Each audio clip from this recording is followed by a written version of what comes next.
Sa isang madilim at maulang gabi sa bayan ng Buena Vista, Guimaras, isang lalaki ang tahimik na naglalakad sa gilid ng kalsada. Nakayuko at hawak-hawak ang isang lumang supot na tila may laman na kumikintab sa liwanag ng buwan. Siya si Elias, isang antinggero. Ngunit bago pa siya naging taong takot at galang ng mga taga-baryo, siya minay isang binatang walang pangalan sa meta na marami, isang taong tila isinumpa ng tadhana. Lumaki si Elias sa kahirapan. Bata pa lang siya, ulila na sa magulang. Lumaki siya sa pangangalaga ng isang matandang ermitaño na kilala sa baryo bilang si Apo Sencio, isang taong maraming alam sa halamang gamot, sa mga dasal, at sa mga lihim na hindi basta nababanggit sa harap ng ibang tao. Ngunit kahit lumaki siya sa ilalim ng gabay nito, hindi nawala sa kanya ang hapti ng pangungutya at pag-iwas ng mga kapitbahay. Marami ang naniniwala na may sumpa siya, lalo na't minsan, may mga nangyayaring kakaiba kapag malapit siya, tulad ng mga ilaw na kusang namamatay o mga hayop na biglang nagwawala. Isang hapon, habang naglalakad siya sa paling, sinalubong siya ng kaibigan niyang si Mario, ang tanging taong walang tekot na lapitan siya. Elias. Hoy, Elias. May bagong tindera sa kanto, maganda, baka gusto mong makita. Biro ni Mario, nakangisi. Napaling sa Elias. Kung ako lumapit, baka bigla siyang mawala. Sagot niya, kalahating biro, kalahating totoo. Natawa si Mario, pero alam niyang may bigat sa likod ng salitang iyon. Sa simpleng araw na iyon nagsimulang mabago ang lahat. Habang naglalakad pauwi sa Elias, napansin niya ang kakaibang katahimikan sa paligid. Walang huni ng kuliglig, walang tehol ng aso. Lahat tila himinto. At mula sa gilid ng kagubatan, may natanaw siyang 2 meta na kumikislap sa dilim, tila nanonood sa kanya. Nang tumigil siya at titigan iyon, bigla itong nagleho. Hindi niya iyon binanggit kay Mario, pero alam niyang may kakaibang bumabalik sa bayan nila, isang presensyang matagal nang nawala. Kinabukasan, kumalat ang balita na may isang bata sa kabilang baryo na misteryosong nawala. Walang nakarinig ng iyak, walang nakakita ng dumukot. May nagsabi na baka naligaw lang, pero may mga matatanda na agad nagsabing, bumalik na sila.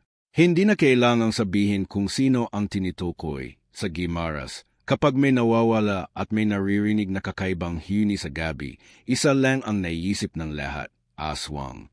Aguwi na Elias sa maliit niyang kubo. Nadetnan niya si Apo Sencio na nakaupo sa harap ng isang mesa. May nakalatag na iba't ibang anting-anting, mga lumang medalya, at mga papel na may dasal na hindi niya maintindihan. Elias, marahan nitong sabi, ang oras ay dumating na. Hindi ka na bata. Alam mo kung ano ang dela mo, at kung ano ang tungkulin mo.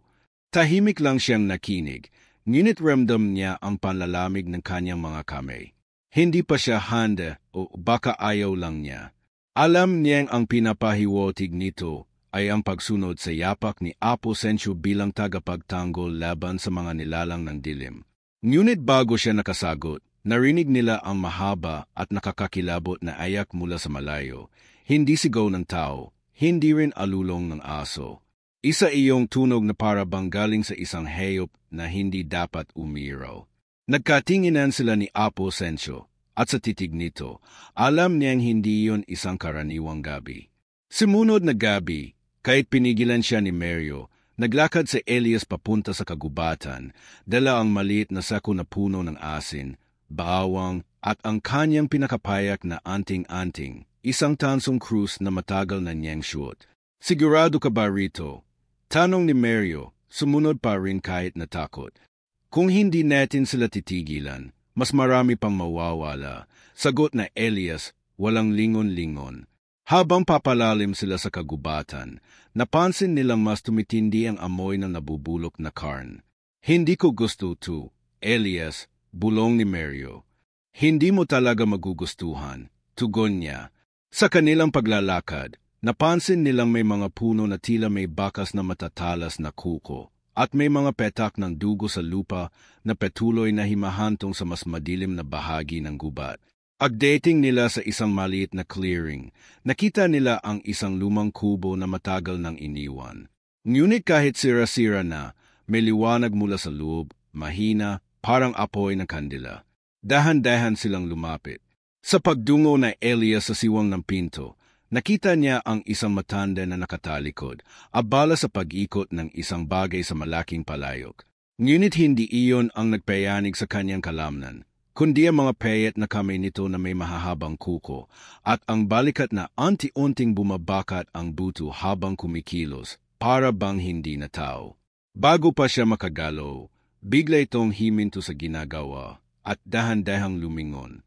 Hindi niya nakita ang buong mukha dahil natatakpan ng buhok, pero sapat na ang matatalim nitong ngipin at meta na tila kumikislap sa dilim para mapaitras siya. Matagal kitang hininte, Elias, bulong nito. Tinig na parang may halong halakhak at galit. Napatigil siya.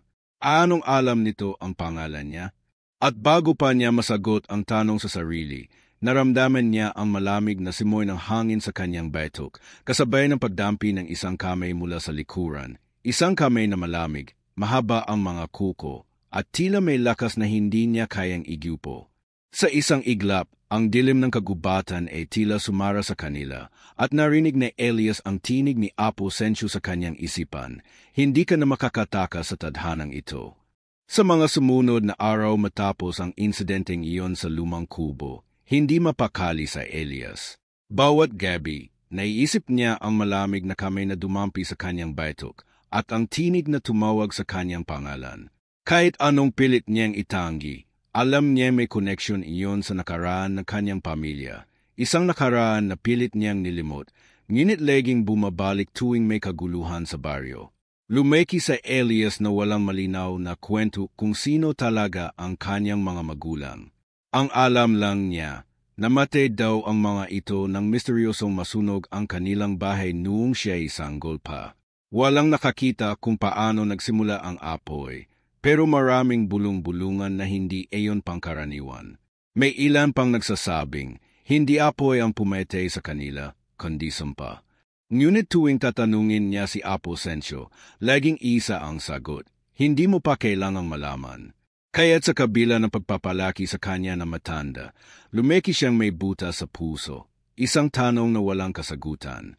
At ngayon, matapos makita ang nilalang sa kubo, pakiramdam niya'y dahan-dahan nang binubuksan na tadhana ang lihim na iyon, kahit pa ayaw niya. Samantala, ramdam na Elias ang pag-iiba ng tingin sa kanya ng mga taga-baryo. Kung dati iwas at tingin lang ang ibinibigay nila, ngayon ay halatang may takot at galit na. Sa Elias yan, nasa gubat siya nung gabing nawala si Miguel, bulong ng isang lalaki sa tindahan. Baka may kinalaman siya, sagot ng isa. Hindi na siya comfortable kahit sa paling. Maging si Mario, na matagal ng kaibigan, ay tila nag-alangan na ring sumama sa kanya. Elias, hindi kasi sila sanay sa ganito. Takot sila, mahina nitong sabi. Takot sa ano, Mario? Sa akin, balik na Elias, may halong sakit sa boses. Walang masagot ang kaibigan niya. Isang gabi, habang nag-iisa siya sa kubo, may kumetok sa pinto. Nang buksan niya, wala siyang nadetnan, maliban sa maliit na kabibing kumikislap sa ilaw ng buwan, nakapatong sa banig. Inulot niya ito, at sa paghawak pa lang, ramdam niyang malamig ngunit tila may sariling pintig.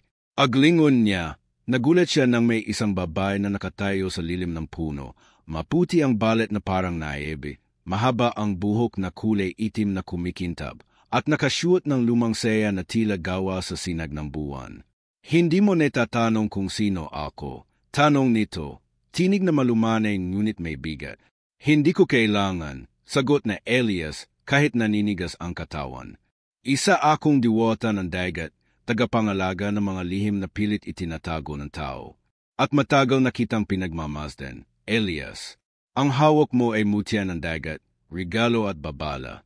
Kapag isinusuot mo ito, makikita mo ang mga nilalang na nakatago sa likod ng dilim.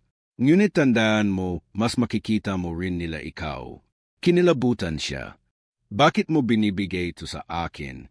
Dahil may paparating na mas malakas kaysa sa lahat ng aswang na nakita mo. Ang kanyang dugo ay may halong lahi ng mandirigma at halimaw, at ikaw lamang ang may kakayahang pumigil sa kanya. Parang tinamaan na malamig na hangin ang dibdib na Elias. Hindi ako mandirigma, at ayokong maging isa. Ngumiti ang diwata, ngunit malungkot ang mga meta. Dugo mo mismo ang magtutulak sa iyo. Hindi mo kailangang gustuhin para ito'y makatotoo. At bago pa siya makasagot, nagleho ito, naiwan lamang ang malamig na simoy ng hangin at ang mutya sa kanyang kamay. Kinabukasan, dumalo si Apo Sensyo. Nakatingin agad ang matanda sa mutya na nakapatong sa mesa. Sino ang nagbigay nito sa iyo? Tanong nito, mahigpit ang tono. Diwata, sagot na Elias. Sabi niya, may paparating daw na mas malakas pa sa lahat ng aswang. Napapikit si Apo Sensyo at nang magmulat, mas seryoso na ang kanyang mukha. Elias, matagal ko na sanang sasabihin sa iyo, pero alam kong hindi ka pa handa. Ang pamilya mo, sila ang huling tagapagmana ng alitaptap na dugo, isang lahi ng mga mandirigmang antinggero na kaya lamang talunin ang mga halimaw kapag sinamahan ng mutya. Kaya't nang mamatay ang iyong mga magulang, itinago kita, inilihim sa lahat, peti na sa mga kakampi. Nanigas sa Elias, kaya mo ba ako pinalaki? Para maging sandeta. Para mabuhay ka, mabilis na sagot ng matanda. At para balang araw, pag dumating ang oras, may ligtas mo ang iba. Ngunit umiling sa Elias, hindi ako sigurado kung kaya ko. Hindi ko nga may ligtas ang sarili ko. Hindi na nagpilit si Apo Sensyo, ngunit iniwan sa mesa ang isang lumang balisong na may ukit ng araw at buwan sa hawakan. Kapag dumating ang oras, alam mo kung paano ito gamitin, sabi nito bago umalis. Sa sumunod na gabi, pinilit ni Mario na kausapin siya. Elias, may narinig ako sa kabilang baryo, may nilalang na umatak muli. Pero sabi nila, hindi na ordinaryong aswang, mas mabilis, mas matapang, parang may sinasadyang hinahanap.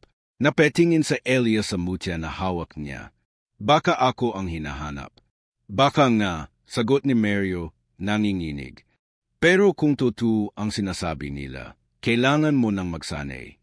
Ayaw man na Elias. Pumayag siyang samahan siya ni Mario sa kagubatan, kung saan tinuruan siya ni Apo Sensyo ng mga dasal, elo, at taktika ng isang antinggero. Pero sa bawat hampas ng balisong sa puno at bawat dasal na iniusol, mas lalo niyang nararamdaman ang bigat ng responsibilidad. Hindi siya tiyak kung kayang niyang maging haligi laban sa dilim. Isang gabi habang nag-iensayo, naramdaman niya ang biglang paghinto ng hangin. Lumingon siya, at sa malayo, sa pagitan ng mga puno, may dalawang pulang meta na nakatitig sa kanya, parehong meta na nakita niya noong unang gabi sa kagubatan.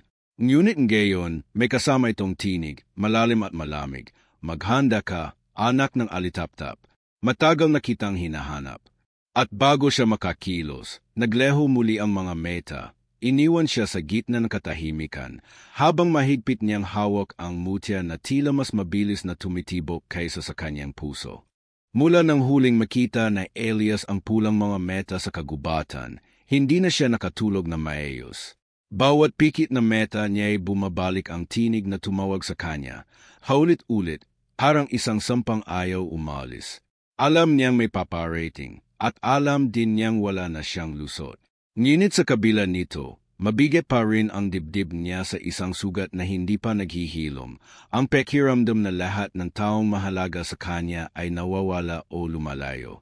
Bata pa lang siya, iniwan na siya ng kanyang mga magulang, kinitin ng apoy na hanggang gayon ay palesipan. Inalagaan siya ni Apo Sensyo, pero may lamat pa rin sa puso niya, isang puwang na hindi kayang punuan ng kahit sino. At ngayon, pakiramdam niya ay unti-unti na ring lumalayo si Mario, ang kaisa-isa niyang kaibigan. Hindi dahil gusto nitong iwan siya, kundi dahil natatakot na rin ito sa panganib na dala ng pagiging malapit sa kanya. Isang hapon, habang nagbabalik mula sa pagsasanay sa ilog, nadatnan niya si Mario sa kubo, nanginginig at basang-basa ng pawis. Elias, halos pabulong nitong sabi, May dumating sa bahay namin kagabi. Akala ko tao, pero hindi. Napahinto sa Elias. Anong itsura? Matangkad, payat, mahahaba ang kuko. Nakatayo lang sa labas, nakatingin sa bintana namin. Nang lumabas Echo, bigla na lang nagleho. Pero iniwan ito. Ibinukas ni Mario ang kamay at doon nakita na Elias ang isang petak ng dugo na tila hindi natutuyo. Nasa gitna ng isang tuyong dehon. Kinilabutan sa Elias.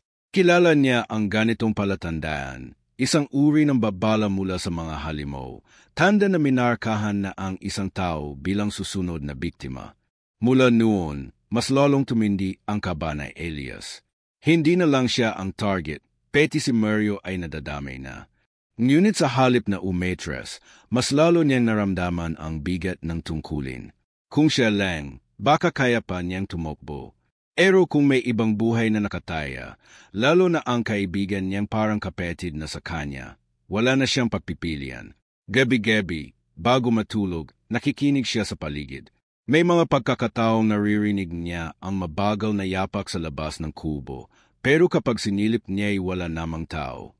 Minsan na may mahihinang kaluskos sa bubungan, kasunod na mabigat na hininga, na parang mula sa isang hayop na hindi niya alam kung gaano kalaki.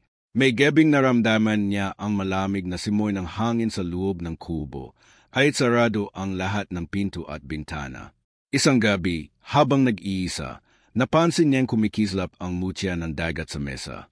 Unti-unti itong nag-iinit at sa gitna ng kislap ay lumitaw ang imahe ng diwata, ang parehong babae na nagbigay nito sa kanya.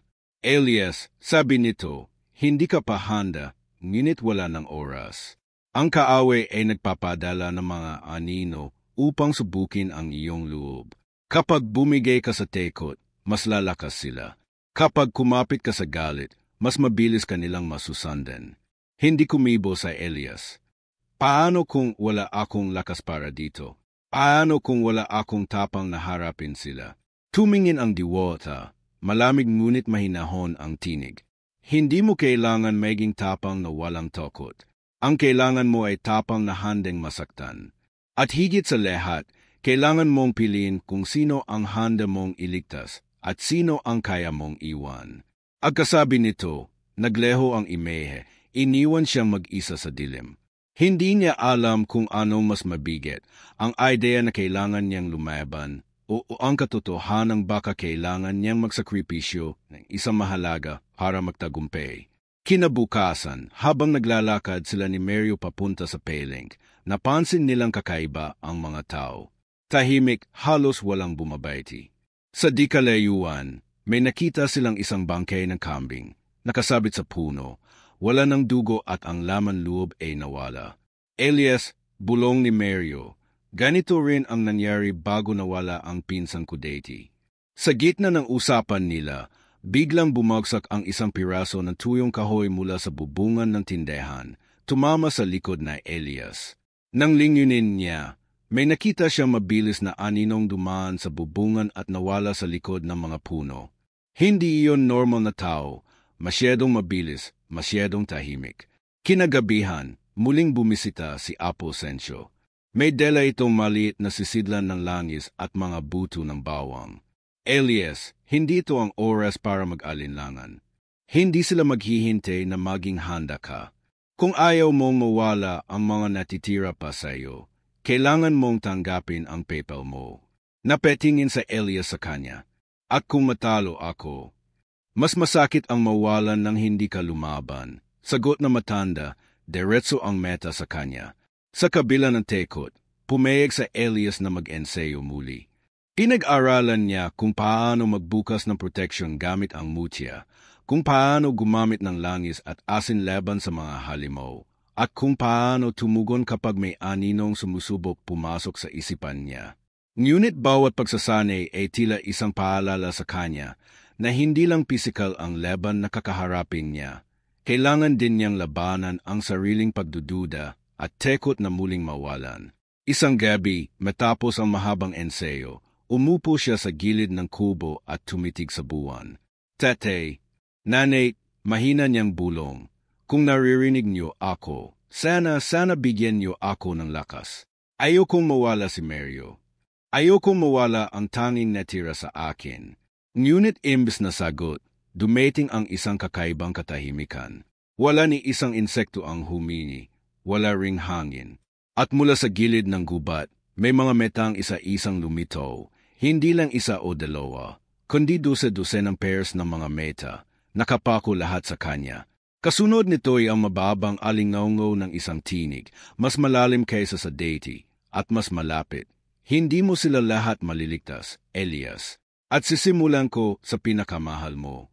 Sa isang iglap, nawala ang mga meta, naiwan siyang nakatayo. Malamig ang pawis at mabilis ang tibok ng puso. Alam niyang hindi na iyon banta lamang. Nagsimula na ang laban. Sa mga sumunod na araw, para mas lalo pang dumidikit sa bawat sulok ng baryo ang presensya ng kaaway. Hindi lang si Elias ang nakakapansin, peti si Mario, peti ang ilang matatandang sanay na sa mga alamat, ay tila mas madalas na nakatingin sa dilim, nag-aabang ng kung anong paparating. Nagsimula sa maliliit na bagay, mga hayop na biglang nawawala, mga halaman na nalalanta kahit kalalagay lang ng dilig, mga ilaw sa kabahayan na sabay-sabay namamatay tuwing gabi. Pero habang lumilipas ang oras, mas nagiging lantad at marahas ang mga palatandaan. May isang umaga na may natagpuang baka sa gitna ng kalsada, nakatihaya, wala ng ulo. Walang nakakita kung sino ang gumawa. Pero lahat ay alam na hindi yun gawa ng tao. Si Elias, kahit gising buong gabi para magbante, ay hindi may iwasang maramdaman ang bigat sa dibdib niya. Bawat yapak sa labas ng kanyang kubo, bawat kalusko sa bubungan, parang kumakatok sa isip niya at paulit-ulit na bumubulong. Hindi ka handa. Hindi mo sila maliligtas. Isang gabi, nagpunta si Mario sa kubo niya. Dala ang isang seko ng asin at ilang boat ng langis na galing kay Apo Sensyo. Hindi ko kayang umupo lang sa bahay at maghintay. Sabi nito, kahit halatang nanginginig ang boses. Kung lalaban ka, sasama ako. Kahit anong mangyari. Napetingin sa Elias sa kaibigan niya. Mario, kung may masamang mangyari sa iyo dahil sa akin. Kung igiwas ako, mas lalo lang ako magiging biktima. Putol ni Mario. At ayokong mamatay nang wala man lang ginawa. Walang nagawa sa Elias kundi tumango. Magkasama silang nagletag ng asin sa paligid ng kubo, naglagay ng mga boat ng langis sa may bintana, at isinabit ang ilang anting-anting na iniabot ni Apo Sensyo. Pero kahit matapos ang lahat ng paghahanda, hindi pa rin maalis sa kanila ang kaba. Kinagabihan, habang magkasama silang nagbabante, narinig nila ang mabigat na yabag mula sa kagubatan, mabagal, ngunit malinaw na papalapit. Sa bawat hakbang, parang lumalalim ang katahimikan sa paligid, at ang hangin ay nagiging mabigat, halos mahirap ng himinga. Elias, bulong ni Mario, parang marami sila. Bago pa siya makasagot, isang malamig na ihip ng hangin ang dumaan, at sa gilid ng kanilang paningin, may mga aninong dumaan, mahahaba, payat, nakayuko, pero napakabilis. Hindi sila ganap na makita, pero ramdam ang tingin nila, parang tumatago sa balat hanggang buto. Inilit na Elias na huwag ipakita ang tekot. Kinuha niya ang mutya ng dagat at isinabit sa kanyang lig. Bigla, para bang nabuksan ang isa pang mundo sa kanyang paningin, kitang-kita na niyan gayon ang mga nilalang. Hindi lang pala anino, kundi mga nilalang na may balat na kulay abo, mahahabang dila, at mga metang pulang-pula na kumikislap sa dilim. Napatigil si Mario nang makita ang reaksyon ng kaibigan. Anong nakikita mo? Tanong nito. Mas mabuti nang hindi mo malaman, sagot na Elias. Mahigpit ang hawak sa balisong na iniwan ni Apo Sensyo. Biglang himinto ang mga nilalang sa gilid ng kagubatan, para bang may hinihintay. At mula sa pinakamadilim na bahagi, may isang mas metangkad, mas malaki, at mas nakakatakot na figura ang anti-unting lumabas. Hindi pa rin malinaw ang itsura, pero sapat ang silweta para bumilis ang tibok ng puso na Elias. Hindi sila umetik, ngunit sapat na ang kanilang presensya para maramdaman na Elias ang malamig na panginginig sa buong katawan niya. Arabang sinasadya nilang magpakita para iparamdam na kaya nilang pumasok anumang oras at kaya rin nilang maghintay hanggang sumuko ang kanilang biktima sa tekot. Nang umalis ang mga nilalang at muling laminin ng dilim ang kagubatan, Perehong napaupo sina Elias at Mario, hingal at pawis na pawis kahit walang laban na nangyari. Kinabukasan, tumunta sila kay Apo Sencio para himingi ng payo. Tahimik lang ang matanda habang nakikinig sa kanilang kwento, bago sumagot. Hindi pa sila umatik dahil sinusubok pa nila ang loob ninyo. Kapag nakita nilang may puwang ang tekot, doon sila papasok. At kapag pumasok sila, hindi na sila lalabas hanggat wala silang nakukuha. Paano kung hindi kami hande? Tanong na Elias. Tumingin si Apo Sencio sa kanya. Walang sinumang tunay na handa. Pero may mga taong, kahit tekot, ay pumipili pa ring lumaban. At sila ang may tsansang mabuhay. Miling bumalik sina Elias at Mario sa kubo, dala ang ilang degdeg na anting-anting at mga halamang panlaban. Pero kahit ganoon, ramdam na Elias na parang mas mabilis na kumikipot ang oras. Sa bawat araw na lumilipas, mas dumadami ang mga kwento ng mga nawawalang bata, mga bangkay ng hayop na natatagpuan sa kakaibang ayos, at mga tao sa baryo na parang nawawala ang sigla at anti-unting namamatay ang loob. Isang gabi, habang mag-isa sa Elias sa kubo, si Mario ay umuwi muna para magdala ng pagkain. Narinig niya ang mabagal na kaluskos sa bubungan. Kinuha niya ang balisong at tahimik na lumapit sa bintana. Mula roon, nakita niya ang isang kamay na may matatalas na kuko, dahan-dahang gumagapang pababa sa dingding. Himinga siya ng malalim at binuksan ang pinto, handa na sanang sumugod, ngunit wala siyang nadatnan. Imbes, nakarinig siya ng boses mula sa dilim. Lagi mo akong nakikita, Elias. Pero alam kong mas tekot ka sa kung sino ka, kaysa sa kung sino ako. Nanigas siya. Hindi niya alam kung saan nanggaling ang tinig, pero alam niyang hindi iyon malayo. At higit sa lahat, alam niyang totoo ang sinabi nito. Agbalik ni Mario, nakita niya si Elias na nakaupo sa tabi ng pinto, hawis na pawis at hawak-hawak ang mutya. Kailangan na nating matapos to, sabi na Elias mababa ang boses. Bago pa sila mangyari kay Mario o sa ibang tao sa baryo. Pero sa loob-loob niya, alam niyang ang pinakamalaking laban ay hindi pa nagsisimula at ang tekot na pinapasan niya ay mas mabigat kaysa sa anumang nilalang na haharapin niya. Matapos ang gabing iyon, lalong tumindi ang pakiramdam na Elias na may mabigat na mangyayari. Hindi na lang takot ang gumigising sa kanya sa kalagitnaan ng gabi, kundi isang uri ng pangungitya na nararamdaman niya mula sa presensya ng kaaway. Para bang alam nito mahinap siya at nilalaro lang siya bago ang totoong laban. Kinabukasan, dinela niya ang mutya kay Apo Sencio para magtanong kung may paraan para mas mapalakas pa ito. Habang tinitingnan ng matanda ang kislap ng kabib, napansin na Elias ang pag-alinlangan sa mga meta nito. Apo, may hindi ka pa sinasabi sa akin, hindi ba? Tanong niya. Tahimik lang si Apo Sencio bago sumagot. Elias, may bagay kang dapat malaman, pero hindi ko sigurado kung handa ka na. Ang mutya na yan, hindi basta ipinapasa sa kahit sino. Inili ka ng diwata hindi lang dahil sa dugo mo bilang antinggero, kundi dahil may halong dugo ka rin na nilalang na kinatatakutan natin. Para may kumalabog sa dibdib na Elias. Ano ibig mong sabihin? Ang isa sa mga ninuno mo, hindi tao. May dugong aswang na dumadaloy sa iyo. At iyon ang dahilan kung bakit hinahanap ka na kaaway, hindi lang para patayin ka, kundi para kunin ka sa kanila. Hindi makapagsalita sa Elias. Para siyang binuhusan na malamig na tubig.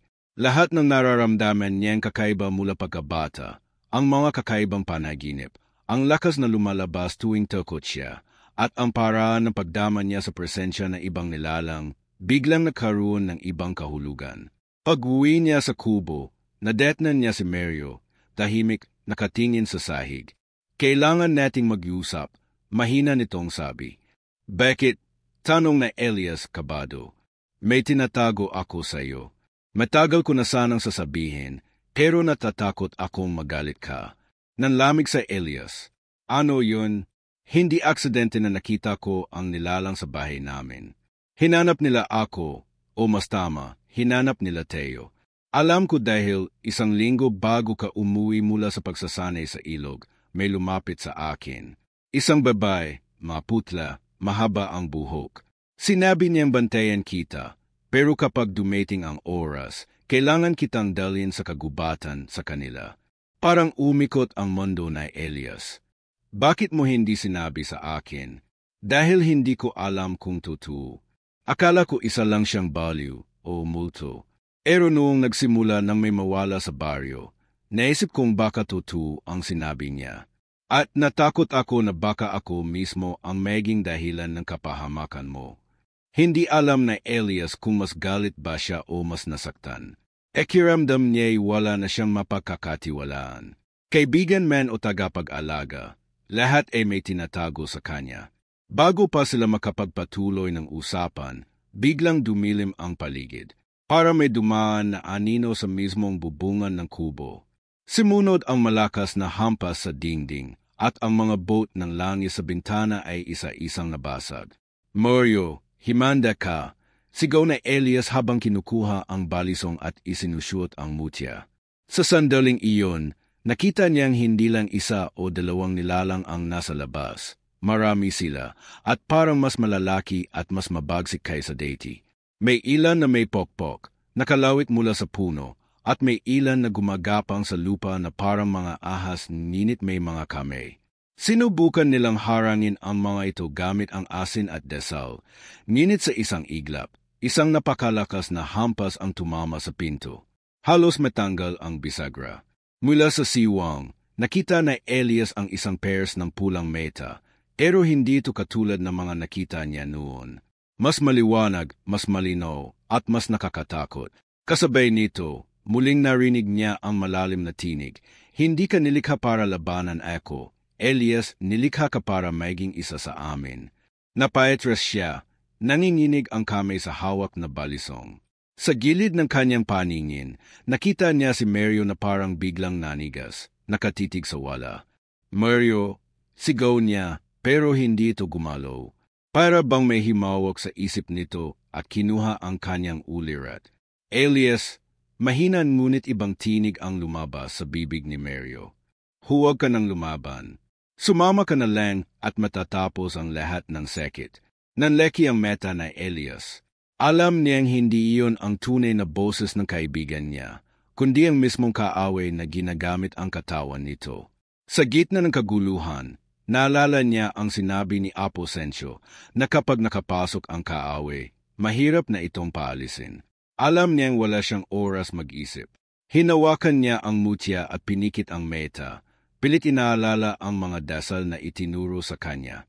Mula sa kanyang palad, nagliwanag ang mutya at naglabas na malamig na hangin na tila pinalayo ang mga nilalang sa paligid. Ngunit sa sandaling iyon, bago tuluyang bumalik sa sarili si Mario, narinig na Elias ang isa pang pahayag mula sa boses sa loob nito. Kapag dumating ang gabi ng pulang buwan, ikaw mismo ang magbubukas ng pinto para sa amin. At saka bumagsak si Mario sa lupa. Hingal na hingal, para bang may mabigat na tinanggal mula sa katawan niya. Sa labas, anti-unting nagleho ang mga nilalang, ngunit naiwan ang malamig na pakiramdam na babalik sila, at mas malapit na ang tekdang oras kaysa sa iniisip na Elias. Habang tinutulungan niyang bumangon si Mario, ramdam niya ang panggigigil sa dibdib niya.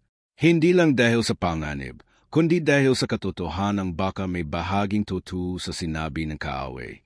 Baka nga may bahagi sa kanya na hindi na tao, at baka dumating ang oras na hindi niya na mapipigilan ang sarili niyang maging isa sa kanila. At kung mangyari iyon, baka siya mismo ang maging pinakamalaking panganib sa lahat ng taong sinusubukan niyang protektahan. Ang gabi ng pulang buwan ay dumating ng mas mabilis kaysa sa inaasahan na Elias. Mula sa may pintuan ng kanyang kubo, kita niya ang liwanag na tila dugo sa langit, bumabalot sa buong kagubatan ng kakaibang ningning. Tahimik ang paligid, ngunit ramdam niya ang paggalaw ng lupa, harabang may mabigat na lumalapit mula sa kailaliman. Nasa tabi niya si Mario, tahimik ngunit baka sa mukha ang tekot. Hawak niya ang kanyang balisong, at nakasabit sa lig ang mutya na tila mas mainit kaysa dati. Sa bawat tibok ng puso niya, para bang sumasabay ang mutya, umalingaw sa loob ng dibdib niya na para bang may sariling buhay. Mula sa di kalayuan, may maririnig na mababang ugong. Hindi tunog ng hayop, hindi rin tunog ng hangin, kundi parang pagsabay-sabay na maraming boses na nagdadasal sa wikang hindi niya alam. Inigil niya ang kaba, pinikit ang meta, at sinubukang alalahanin lahat ng itinuro ni Apo Sensyo. Bigla may mga aninong bumungad mula sa gilid ng gubat. Isa-isa silang lumalabas, napapalibutan sa Elias at Mario. Ang ilan ay nakayuko, ang ilan ay nakangiti na malamig, at lahat sila'y may meta na kumikislap na pula.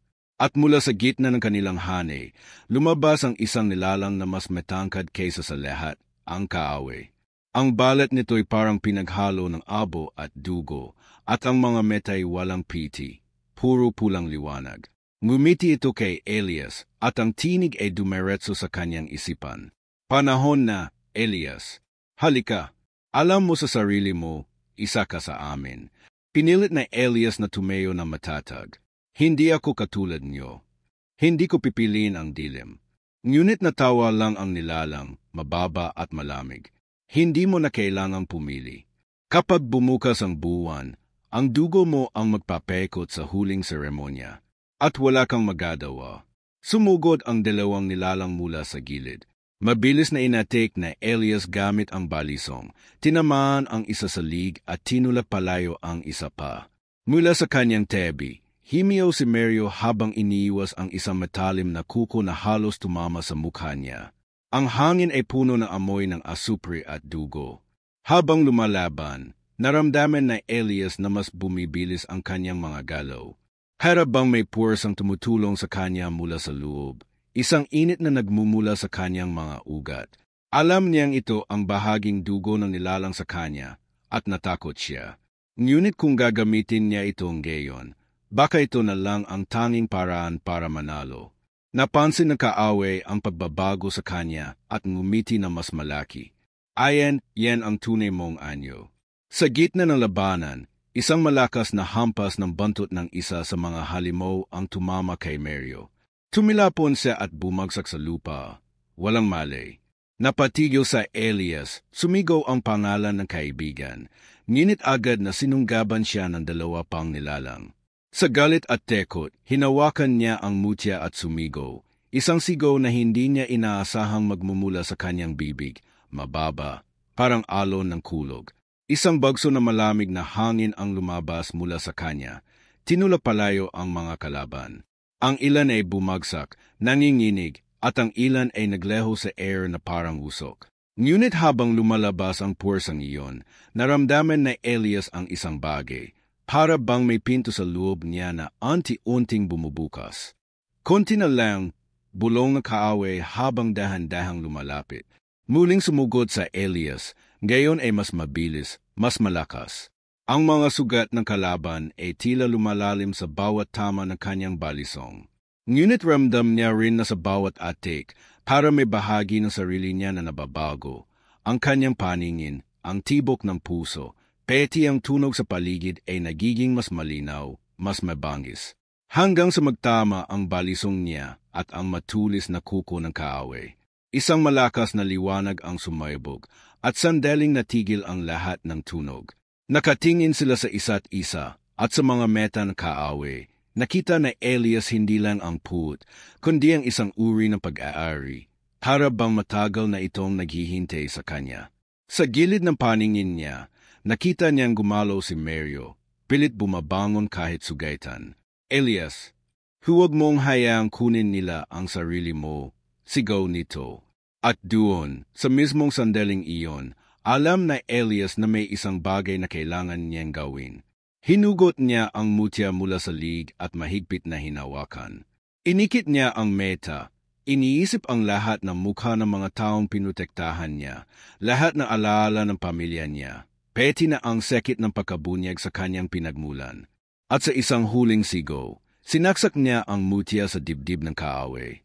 Isang matinis na hiyaw ang umalingaunggo. At ang pulang liwanag sa paligid ay biglang nagleho, napalitan ng nakasisilaw na piti. Isa-isang nagleho ang mga halimaw, at ang katawan na kaaway ay nakapira-piraso na parang abo na tinanggay ng hangin.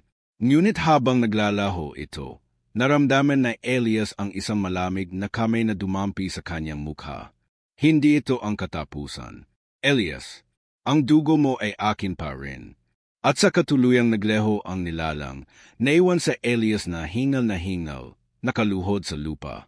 Sa tabi niya, lumapit si Mario at inalalayan siya. Tapos na ba? Tanong ni Mario, halos hindi makapaniwala. Hindi sumagot sa Elias agad. Tumingin siya sa pulang buwan na unti-unting nagiging mapusyo, ngunit sa pinakagitna nito, may maliit na tuldok ng dilim na hindi nawawala. Alam niyang tapos na ang laban ngayong gabi, pero hindi pa tapos ang digmaan. Ang liwanag ng buwan ay unti-unting bumalik sa deity nitong Piti, at ang pulang ningning na kanina'y kumukobli sa buong kagubatan ay tuluyang nagleho. Ngunit para kay Elias, tila may naiwan pa ring bigat sa hangin, parang anino na ayaw umalis kahit tapos na ang gabi. Nakaupo siya sa lupa, hingal, habang si Mario ay nakayakap sa kanya para tulungan siyang makatayo. Ereho silang sugatan, ngunit mas malalim ang sugat sa kanilang isipan at puso. Ang mga meta na Elias ay nakatingin lamang sa kawalan. Iniisip ang huling sinabi ng kaaway bago ito tuluyang nagleho. Hindi pa tapos, bulong niya sa sarili. Elias, mahinang tawag ni Mario. Panalo tayo, di ba? Hindi agad nakasagot sa Elias. Pinilit niyang ngumiti, pero ramdam niya ang lamig sa loob ng kanyang dibdib. Panalo tayo, sagot niya, pero may kasamang alinlangan sa tinig. Habang naglalakad pa uwi, nadaanan nila ang ilang lugar sa gubat na tila nagbago. Ang mga punong dating tuwid ay ngayon baluktot, at ang mga dehon ay kulay abo. Para may bahaging nabulok dahil sa presensyang iniwan ng kaaway. Sa bawat hakbang, naririnig nila ang mga petak ng hamog na nahuhulog mula sa mga sanga, ngunit sa tenga na Elias, arang petak yun ng oras na unti-unting naubos. Updating sa kanilang baryo, sinalubong sila ng mga tao. Ang ilan ay umiyak sa tuwa, ang iba ay nakatingin kay Elias na may halong tekot at paggalang. Bumalik ka, sabi ng isang matandang babae, sabay yakap sa kanya. Pero ramdam niya na hindi iyon simpleng yakap, arang sinusukat nito kung siya pa rin ba ang dating Elias. Ilang araw ang lumipas, at unti-unting bumalik sa normal ang buhay sa baryo. Ngunit para kay Elias at Mario, walang normal na bumalik. Sa gabi, nagigising sa Elias sa mga panaginip kung saan nakikita niya ang pulang buwan at ang mga metan kaaway na nakatitig sa kanya. At sa umaga, habang nag-iigib ng tubig, minsan ay makikita niya sa refleksyon ng balon ang isang bahid ng pulang liwanag sa kanyang mga meta. Napansin mo ba?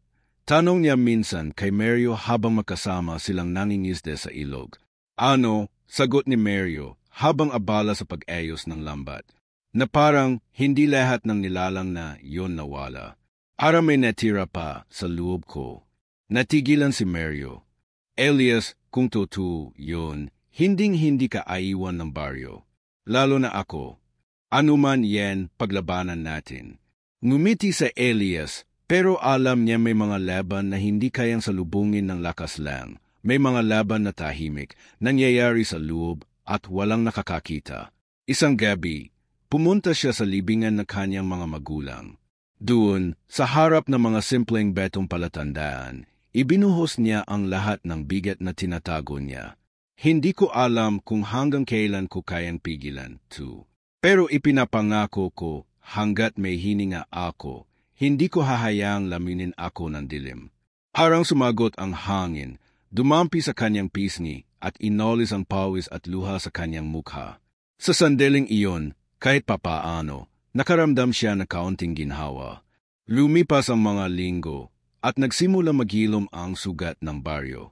Ang mga batang deity tekot lumabas ay muling naglalaro sa may gilid ng kagubatan. Ang mga matatanda ay bumabalik sa kanilang mga pananim. Ngunit kahit magbalik ang saya, alam nilang lahat na may mga alaala na tokot na hinding-hindi mabubura. Dumating ang gabi bago magpuno ang buwan muli.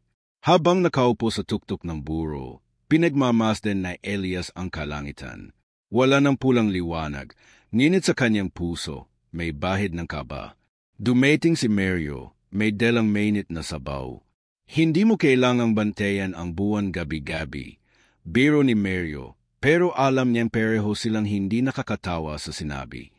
Kung babalik men sila, sagot na Elias, gusto kong ako ang unang makaalam. Tahimik silang umupo, pinapakinggan ang huni ng kuliglig at banayad na ihip ng hangin. Sa katahimikan, naisip na Elias na baka ganito talaga ang buhay. Hindi mo alam kung kailan darating ang dilim. Pero habang may kasama ka at may dahilan para lumaban, may saysay pa rin ang bawat araw. Bumaba sila mula sa buro, bitbit ang perehong bigat at pag-asa. Sa pintuan ng kubo na Elias, bago sila maghiwalay, tinapik siya ni Mario sa balikat.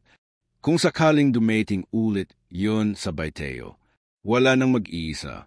Tumango sa Elias. Sabay tayo. At habang pumipikit siya o naglalakad sa ilalim ng araw, dala pa rin niya ang bigat ng nakaraan at ang banta ng bukas. Ngunit natutunan niyang ang tunay na tapang ay hindi lang sa pagharap sa kaaway, kundi sa pagpili araw-araw na manatiling tao, kahit pa may halimaw na nakatago sa loob mo. Dahil sa huli, hindi lahat ng laban ay tungkol sa pagpatay ng kalaban.